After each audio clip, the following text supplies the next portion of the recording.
Ladies and gentlemen, boys and girls, children 18 plus. You are tuned in to the Lone Officer Podcast with me, Dustin Owen, and my main man, JC. John Coleman. Deal, what is popping today? Hey, you got the Clyde Mays back on the table. One day we're going to open this. No, for our OG listeners, and this would be like more of our OG watchers, right? Those people who tune in with their earballs. That's a thing. I'm going to get shirts made. That is a thing. You'll know that the Clyde Mays bottle has proudly represented as a centerpiece for the show the longest. It was one of the first centerpieces. It got rated 93. Is that just marketing or is that bullshit? Is it rated 93 or is it 93 proof? I see a rating here.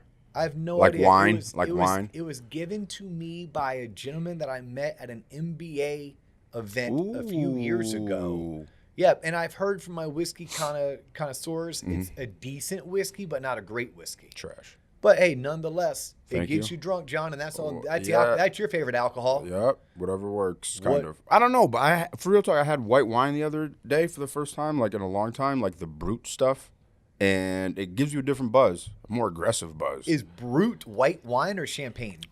That shows you how much I know. It wasn't bubbly. It was Chardonnay. Okay. I'm more of a red wine kind of guy. Nice Malbec in the afternoon. Or a Shiraz? Shiraz? Yeah. Getting spicy. Yeah. Yeah, but you know. All right. Well, I'm going to bring in some wine. Please. So I don't know if you know this about me, John, but I invested in a wine company a couple years ago. Yep. And the wine is called Tenero Cellars. It's an amazing wine. Owned by all women. Was it? It is. Yes. See, I listen. Yes. It is. It's a women empowerment, women owned. It's wine made by women, and by the way, the majority of wine drinkers are women. So it's like, kind of like I run a mortgage company that was built by LOs, run by LOs, for LOs. Yeah. True story, Yeah. right?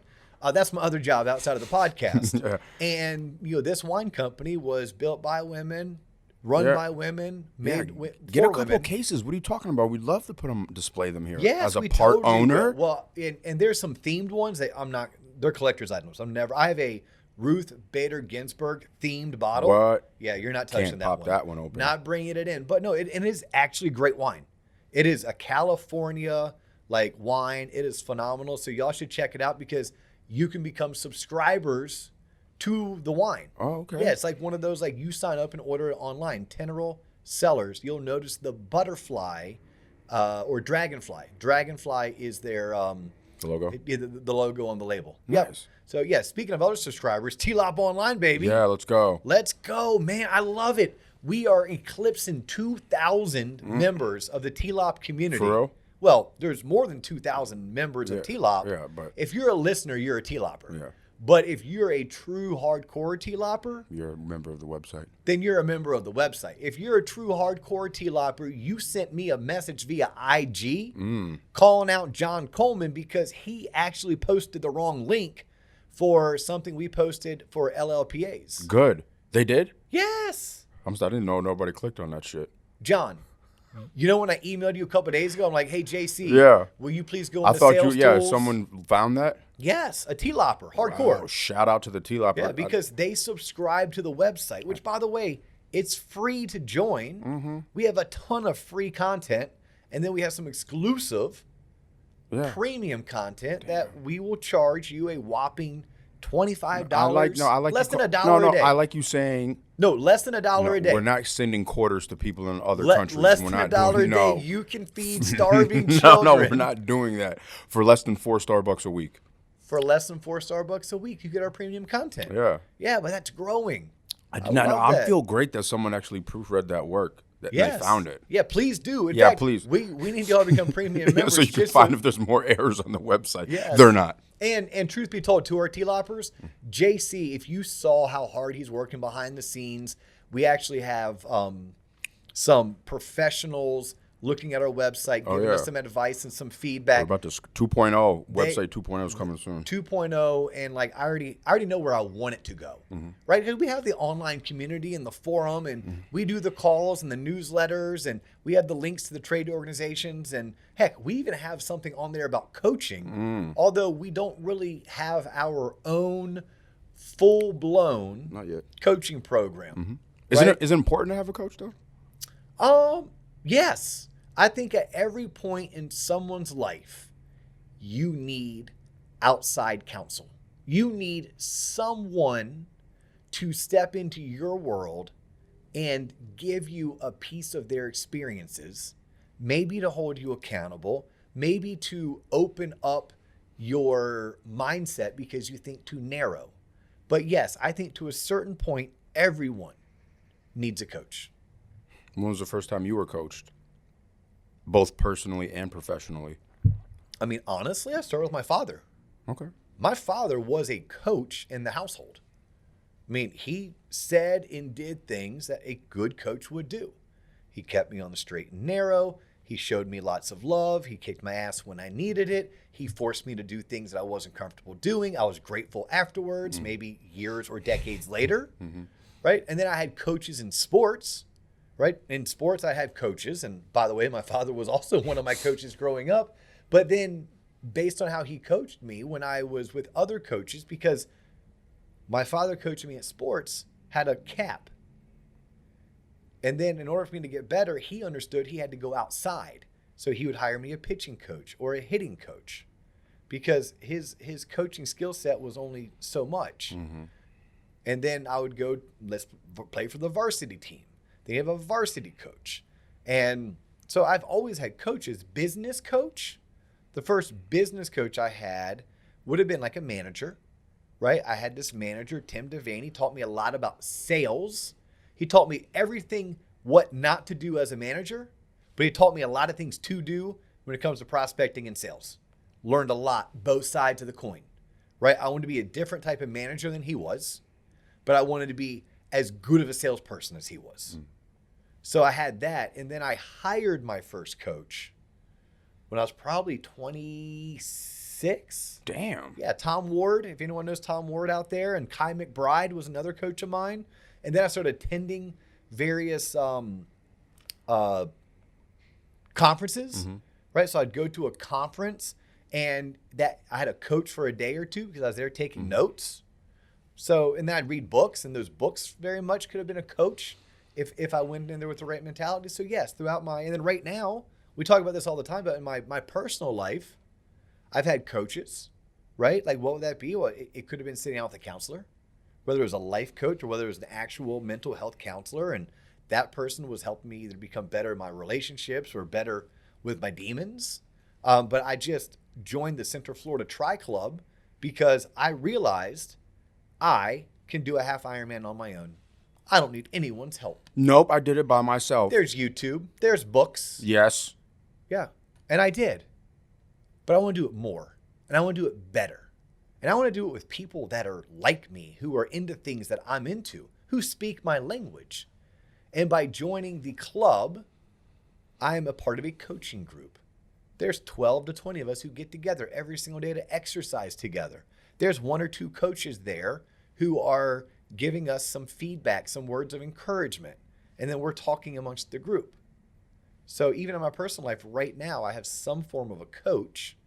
Although the coach isn't right now business, the coach is more for something that's extracurricular. Yes, I have a coach. Did you have to get over any sort of stigma like, I don't need a coach because I'm doing it on my own? So, because I find that would be the hurdle for me. Like, I don't need to listen to this stranger tell me about my problems that I already know about. Yeah, so that's a very interesting dynamic. And I would tell you in that case, then you're not ready for coaching. Like, you have to be ready for it. You can't force coaching. And trust me, you're talking to a guy who spent his career jamming square pegs through round holes. If there's a major character flaw, and I have many character flaws, many. Talk too much, have a hard time being anywhere, not being 3 to 5 minutes late, right? Like, those are just character flaws. Sometimes say inappropriate things, may have 4 cocktails instead of 2, like character flaws, okay? Yeah. One of my character flaws is, and I've learned, is jamming square pegs with round holes. So I have willed my own desire I put on you, and I'm going to coach you, and I'm going to make you better. And gosh darn it, if you just follow what I have to say, you're going to be the most amazing at your job. But you didn't want it, John. You didn't have that burning desire inside of you that you're like, I'm salivating at the opportunity to get better.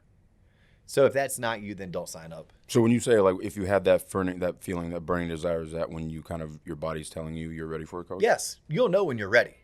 You will know when you're ready. And a lot of times you have to pay for it. And you want to pay for it because something's free, you don't fully buy in. If it's free, you take advantage of it.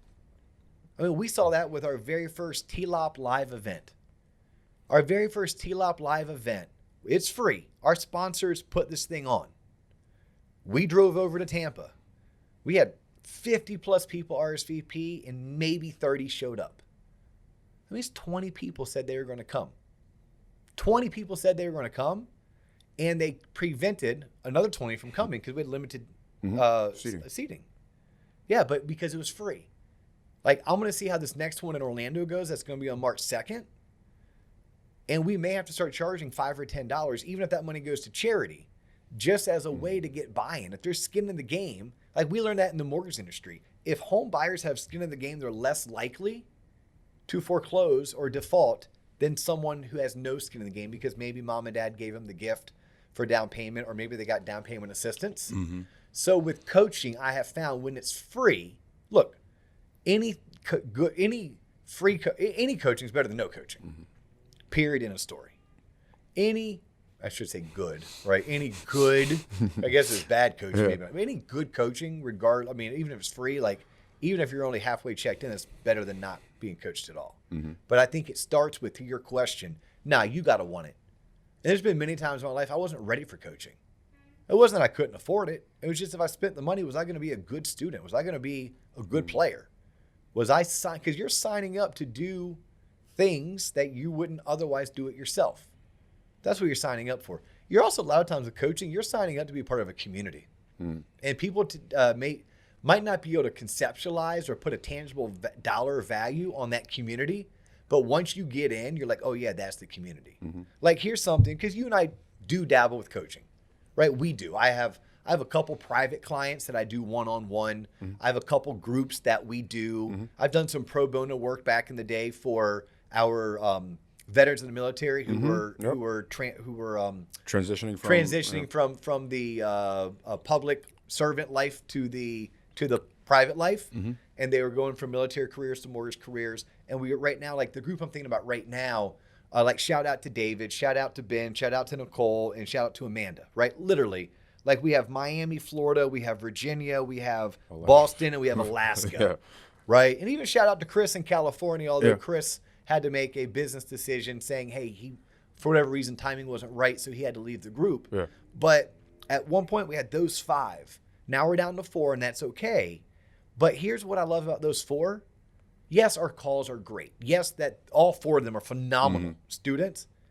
It's the community that they've built. Within themselves. Yep. It's Amanda sharing ideas, Ben sharing ideas, Dave. I mean, it's all 4 of them sharing ideas and learning from each other. So it's like, yes, they're paying me for my time.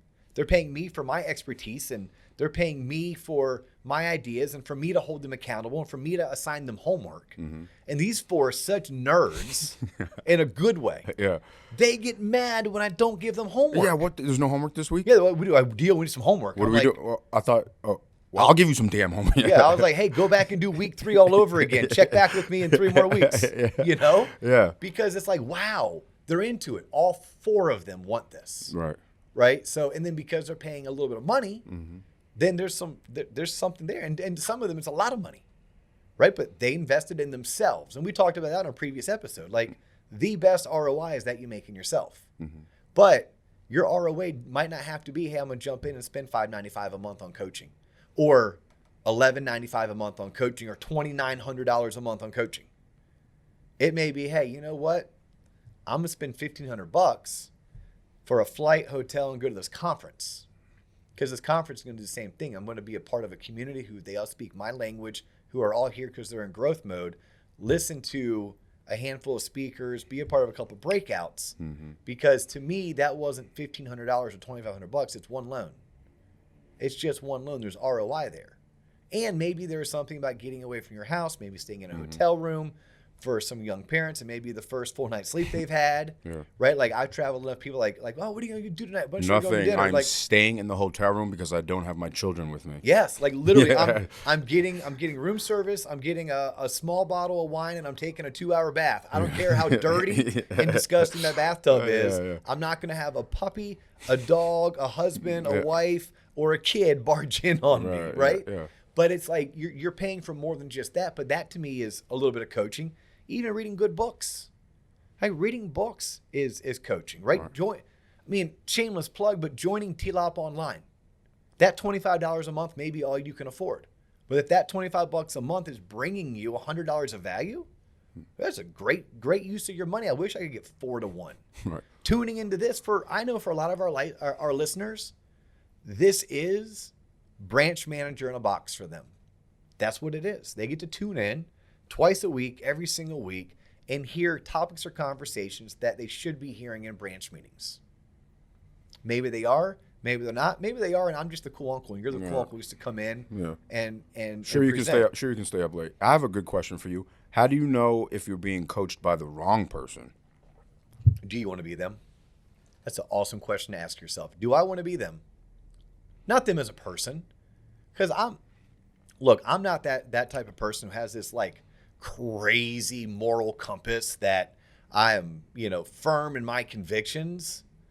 Like, look, I might not like things you do in your personal life, but if I love the movies you create or the music you play, yeah, I'm gonna tune in. Like that's just me. So I'm not gonna judge you for anything but what I'm trying to build with you or do with you. Mm-hmm. But if I'm paying you to be my business coach, then I got to know that you've achieved some things in your business that I want to achieve. I also I need to know that you run your business in a manner that is authentic to me and that I want to do. So it'd start with, would I want to be you? Like when I went for my CMB, I needed a sponsor. They require it. The Mortgage Bankers Association requires it. I was pretty confident in my ability to get through the academic part of it. Mm-hmm. But I can read, I can research, I can study, I can make flashcards. I understand pretty deep, high-level concepts, but I needed a sponsor. I sought out the sponsor that I look up to. I don't know him personally. This was an opportunity for me to meet this guy. His name is Dave Stevens. You've heard me talk about Dave all the time on this podcast. You should follow him on LinkedIn. He writes a ton for periodicals like Housing Wire. He's a who's who in the mortgage industry. And he would be someone that I would have paid for coaching, right? Because I look up to him. I don't know him personally. He seems like a great guy. I think I even like his political beliefs. I think I'm even aligned with his political beliefs.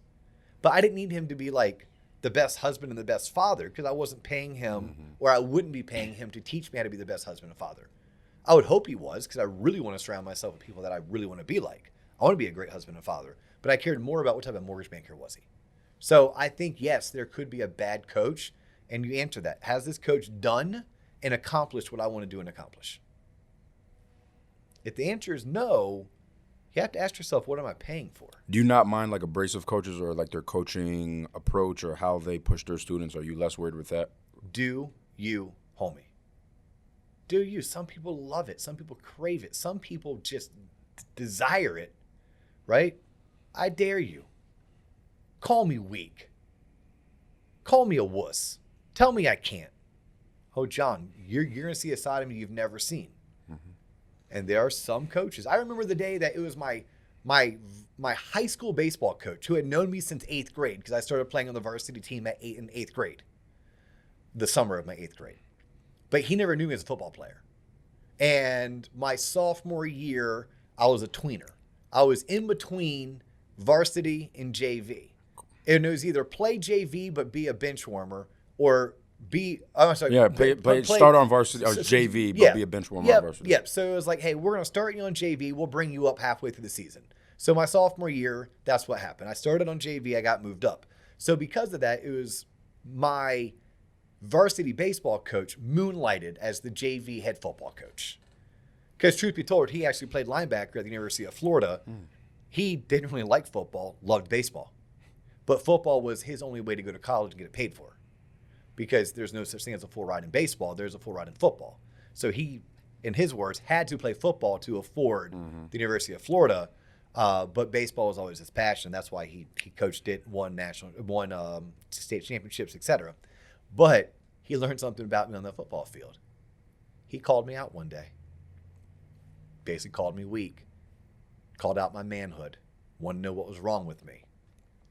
And then he saw the effort, and then he turned to me and goes, "Damn it, Owen! If I knew that about you, I would have had you hitting 300 by now." Right. Yeah, he goes, "I've known you for 2.5 years now." Right. So for me, yes, I would sign up for that. But other people, no, they can't do that at all. You berate them, you get up in their grill, you call them out for their defects or deficiencies. So I think that's where you have to do. You have to find what works for you. Right, there's something called academic inbreeding. Right, academic inbreeding is when you don't go to the same school for your bachelor, your master's, and your doctorate. Preferably do 3 different higher education institutions so that you can pick up each of their styles and their flares. Mm-hmm. Well, if you're in the same exact culture the whole entire time, you could suffer from academic inbreeding. So that's why it helps. Go out to Sales Mastery and attend a Todd Duncan event. Do Sales Mastermind that's coming up with Stephen Marshall, mm-hmm. right? Potentially check out what they're doing at Mortgage Marketing Animals. Attend, if you're there, a core summit, right? Check out what we're doing at TLOP Live, or when we launch our own coaching program. Like, look into it. Next Level LO, they're doing some stuff. Like, I think you need to pull from bits and pieces mm-hmm. and find out what is you, only when you're ready. And it's okay to not be ready. And then when you go into coaching, what type of coaching do you want? Do you want one-on-one? Do you want to be a group of 3, group of 5, group of 10? Or do you want to be on a call with 60 other people? How individualized do you want that content and that attention? Mm-hmm. Just know you get what you pay for. And each of them comes with their own ROI. So if you're like, well, I only want to pay $100 a month because that's all I can afford. Like, I may say, can you afford not to pay $5.95 to get more individualized attention? Like, how much more bang for your buck are you getting? If you're paying $100 a month, what are you getting access to? If you're paying $5.95 a month, what are you being exposed to? And is that exposure for roughly what's going to be $7,000? Is it worth 10 times more than what you'd be getting for $1,200 a year? And if that's the case, you're getting more value at a 7. And then you have to figure out, well, how many transactions do I have to close to pay for that coaching? Is it 2? Is it 3? And how many if I went through that coaching program, what would I end up doing? Would it be 30? Or would it be 16? Would it be 10? And then where's the ROI? And then are you a better person? Right? Do you think bigger? Are you exposed to other ways of life, other ways of doing things? Because again, it's not just what your coach is teaching you, but it's also the community you're joining. And then the language that you're speaking. And then what does that do for your longevity in your career as well as the trajectory of your career? What's the one thing you've learned as a coach that you've taken away that you didn't think? Like, it's not that you've been coaching people and you've been coached. What's the one thing, most valuable thing you've learned as a coach of other loan officers? Coaching others makes you better. Teaching others makes you better. It's why when we sit down and we teach the 6 strategies or tactics of networking, like sales networking, and I talk about lunch and learns. I love lunch and learns for multiple reasons, but one of those reasons is because by me teaching a subject, I learn it and I learned how to explain it, which then makes me better. So I never fully understood that by coaching others, I would become better. Because if not, I'm a hypocrite. If not, then everything I'm teaching, if I don't follow it, then all I am is a hypocrite. And no one likes a hypocrite. So I didn't take that, and there's a part of the fulfillment aspect, right? Where it's like, wow, is it kind of selfish? It's like when someone dies and I cry. I'm like, well, am I crying for me or crying for them? Because if they were a spiritual person, I should be celebrating for them. So now I'm crying for me. Does that make me selfish? No different than if I am coaching you and I see you getting better and it makes me happy. Is that selfish? Maybe. But hey, there's a selfish, fulfilling aspect of, I get on these calls and I've been with this recent group that I shouted out, like Amanda, Nicole, David, and Ben, like been with them now since September. Mm-hmm. Damn, that's a while when you think about it. Yeah. Like we're coming to an end. Yeah. Like this was a 1-year coaching program. We're coming to an end in May. And then we're going to take the summer off, and we'll probably look at doing a few more groups starting in September. But what I don't know, and people should know this before you inquire, I don't know if I'll be coaching, right? I do know with the trajectory of this show and the audience that we're growing in the community, the TLOP community, I do want to have a TLOP specific coaching program. I do. That's why it's on the website. If you go to TLOP online, you can see what we're trying to do with our coaching program. But I think I'm going to have faculty. Like I want to have people like Christy Service or Credit Christy in here coaching. I would love to be able to convince Mike Smalley to coach, although he would probably only coach producing branch managers. But I would love to be able to have like a Mike Smalley on here coaching. But then like I could bring in like a Cindy Velez, and maybe I could have Cindy coach, but I'd have her coaching maybe newer, younger loan originators, because I need to make sure that the students or the players are being coached by someone that is one level above them at all times. Right? If I go in for my bachelor's degree, I would be taught by someone with their master's. Right? If I'm going in for my master's, someone with their doctorate. Right? So kind of very similar concept. I want to make sure that we're doing that. What's your question? I totally went off on a tangent. I said, like, what's the one thing you learned as a coach, and you started talking about the coaching group? And yeah. Well, so then back on that crew, the four that I was shouting out, Ben, Amanda, Nicole, and David. It's just fulfilling when I start asking them about their months. Hey, tell me something good. Oh, tell me something good. Used to be, I got 2 leads this week. Now tell me something good. I have 2 closings. Right. You can see the progression. Like when it first started, like, tell me something good. I was like, oh, well, I met with a realtor today at lunch, and I don't know if it went good, but, we'll see. And then fast forward now, it's like, oh, I have actually 3 closings coming up this month, and I'm hosting my own lunch and learn. So, but just seeing the progression, it's like, yes. It's cool. Or I wrote down, I don't write down many things. I wrote down the question I asked all of them back in September, which is, what's a lot of money to you? And then in January, we did some business planning. And then I notated, based on their business plan, because their business plan had income goals, and how did their income goal from business plan correlate to what they thought was a lot of money in September? And then here we are in February, already, I know all of them have their income goals already increased. Yeah. Already increased. Yeah. Right? So like that's fulfilling. So when you ask me the question, like something that I could have coaching, yes, selfishly, that makes my heart smile. Nice. Like it does. Okay, and then we'll end up. What's the biggest caveat gotcha to watch out for in coaching? Now that if you've been coaching, like I wish I had known this going into it, or bad experience or something. Man, I think I covered most of this, but it'll be a good time to circle back and kind of reiterate some main points. Know this in life: you get what you pay for. Also know this: something's better than nothing. You may need to start small and gradually work your way into it. Most times I have learned in life when I start small and gradually get into something, all I'm doing is prolonging my success. There are times it makes the most sense to rip the Band-Aid off and dive head first. If you can figure out a way, you figure out a way. But if you're going to go into a particular coaching group, what's your why? What are you trying to get out of this?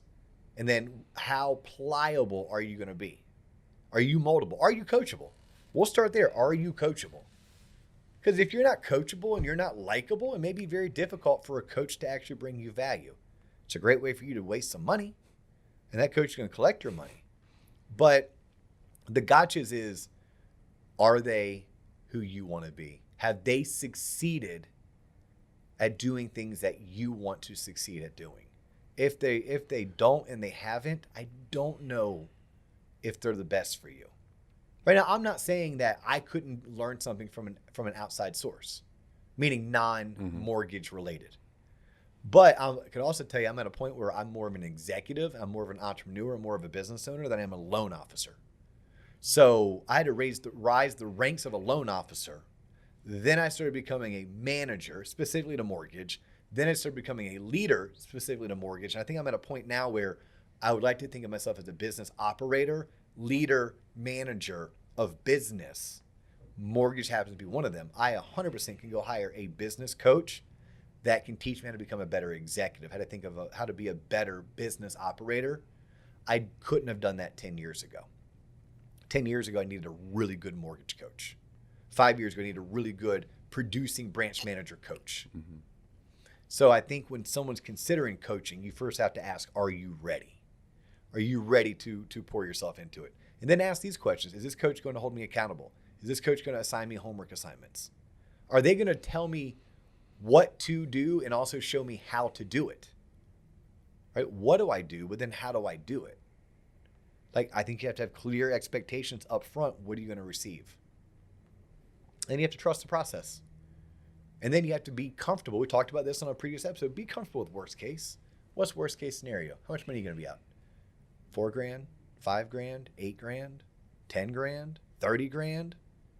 Like, how much money are you going to be out worst case? And then are you comfortable with that?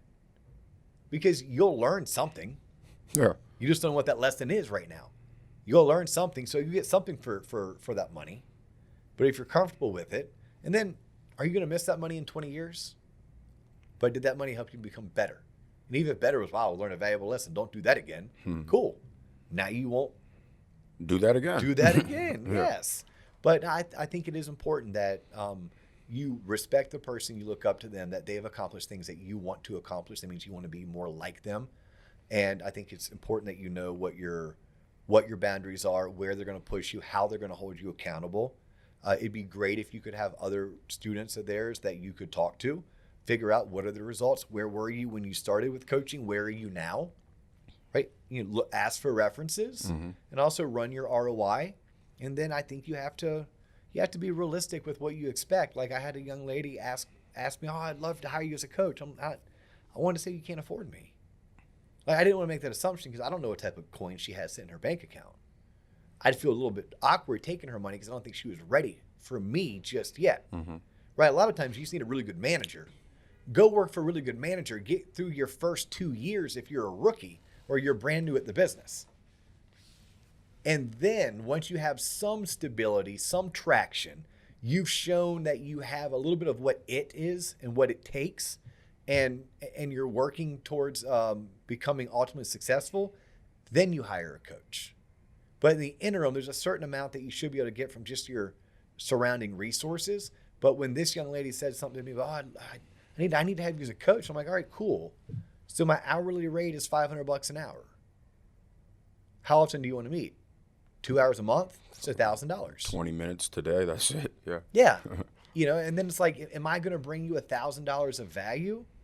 Because you may not need me today, you need me in 3 years. You may not need me today, you need me in 2 years, right? It's like what is it that you're getting?